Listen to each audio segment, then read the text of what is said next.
I'm Robert Tyler with Advocates for Faith and Freedom, and we're here to give a brief statement.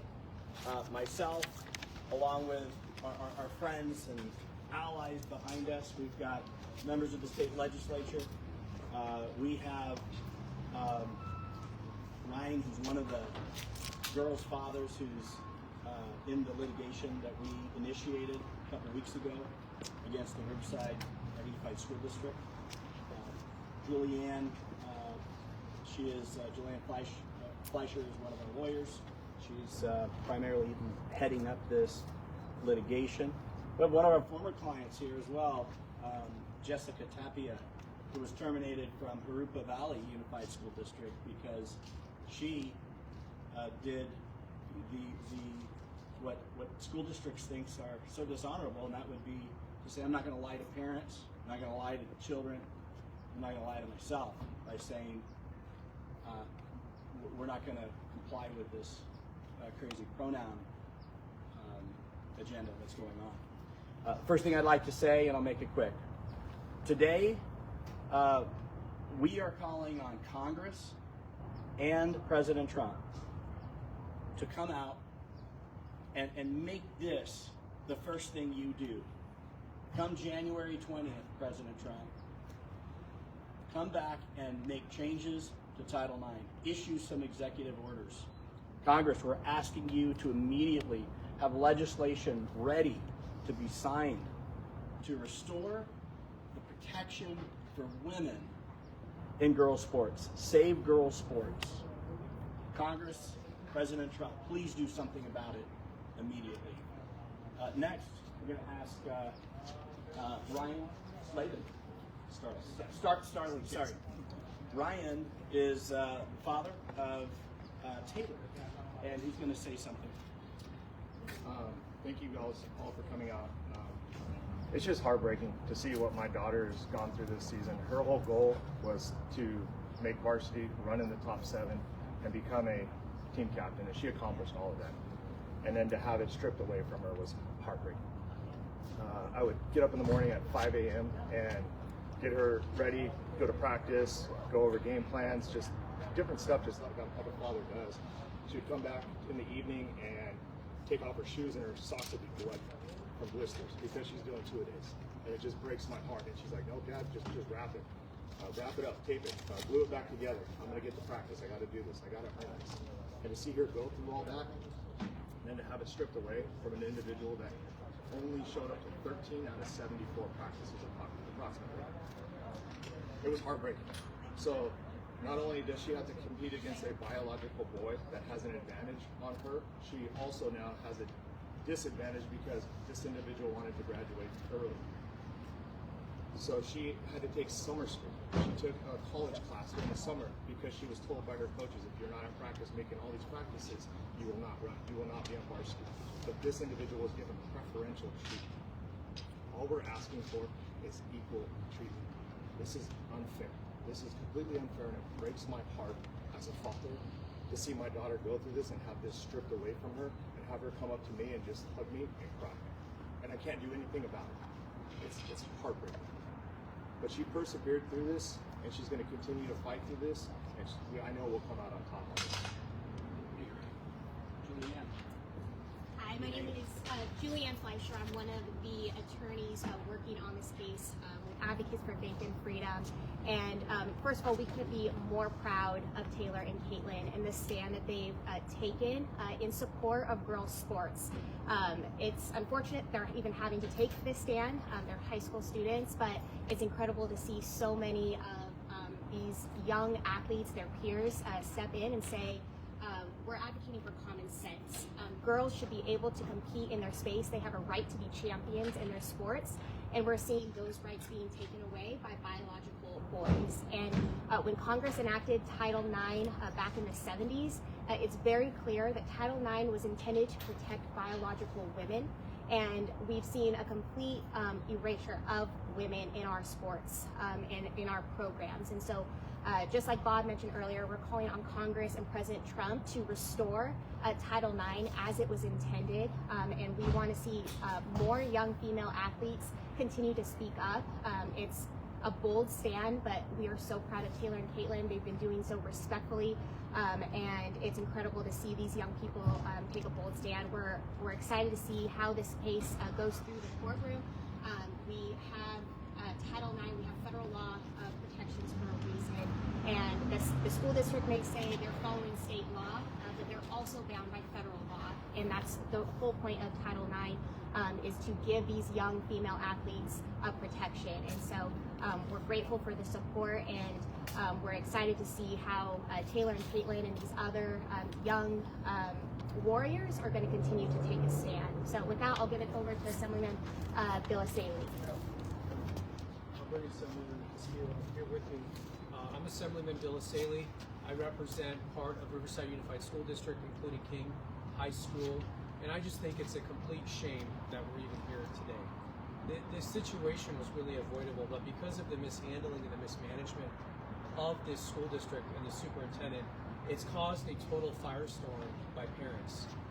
I understand what California state law says, and they're going to hide behind that tonight. I think you're going to hear them reference state law a lot on the dais there. But let's be clear, state law does not require preferential treatment to trans students over girls. That's not required by state law. We have anti-discrimination laws, and what this school has done is they have discriminated against gender and sex by discriminating against the girls on this varsity team. They should have never been removed from the varsity team. They could have allowed the trans student to participate on the team, but the girls should not have been displaced from the varsity team. That's absolutely wrong. Girls, women have a right to be champions. And they're taking that away from them by allowing trans students who have biological advantages. They're always going to run faster than the girls. Their muscles are built different. Their body is different. That's just the facts and the reality. And so by giving the trans student an advantage, they're discriminating against these girls. And we think that's wrong. And that's why we're here today.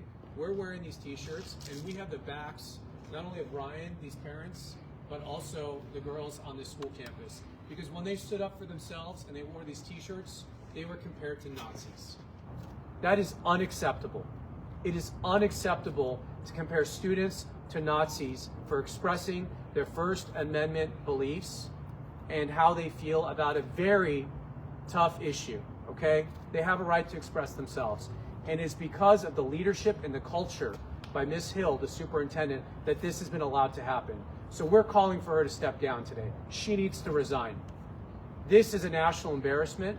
It's not the first time King High School has been on the news for the wrong reasons. Last year, they had a trans student physically beating up girls at school, and they defended that student.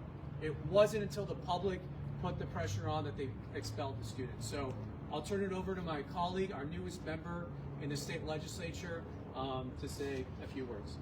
Thank you, everyone. Leticia Castillo, Assembly District 58, and I represent most of Riverside, the city of Riverside, and I'm really concerned about this. I feel the Second Amendment right of these young athletes, the First Amendment right of these athletes has been, taken away from them. They have every right to express themselves and their fear and concern over male athletes being in their locker rooms and being in the sports with them. I mean, I'm an athlete myself. I ran track and field, and boys have a major advantage over girls. This is not okay. The superintendent words against these students, especially coming from her, is ridiculous. She should definitely step down, and we are calling for her to resign tonight. Thank you. Thank you. Greg? My name is Greg Burt. I'm the Vice President of the California Family Council, and we're here this evening to support the brave students at Riverside Unified School District who stood up for fairness in girls' sports. Despite what the law says about allowing males to participate in girls' sports, we believe the school board has a moral responsibility to oppose unjust policies and the harm that they cause. Separating sports by sex acknowledges an undeniable truth. Male and female bodies are different. Allowing boys who identify otherwise to compete in girls' sports is not about inclusion, it's about erasing opportunities for girls. Even more troubling, students expressing these widely held opinions are being labeled as bullies and even Nazis. This rhetoric is dangerous and defamatory. Comparing students to Nazis creates fear and hostility and intimidation, silencing open and honest debate. We call on the district to condemn this harmful language, apologize to the affected students, and promote respectful dialogue. Fairness in sports and respectful discussion should not be controversial. Thank you so much. Okay, we can take questions if there are any. Anyone? Could you elaborate on what changes you want to see to Title IX? Sure. I'm going to allow our lead attorney here. There she is. So, as I mentioned, as Congress intended Title IX to do, what they intended it to do back in the 70s was to ensure that women had the right to participate in sports. Back in the 70s and before that, we saw that there was an encouragement for male athletes to participate in sports, but it was very difficult for women to have a place in sports and athletic programs. And so when Congress enacted Title IX, they intended to protect biological women. And what we've seen with this current administration has been an attempt to rewrite the intended meaning of Title IX. This idea that anyone can participate in any sports. And at this rate, we're going to end up just having co-ed sports. There's no longer going to be a separate team for women and a separate team for males. And so what we'd like to see, the changes, is it's really not that earth-shattering. It's what Congress intended Title IX to be, which was to protect women. And so as these shirts are saying, it's to save women's sports. And that's what we're asking Congress and President Trump to do, is to restore Title IX to what Congress intended it to do in the 70s. Next question. I have one.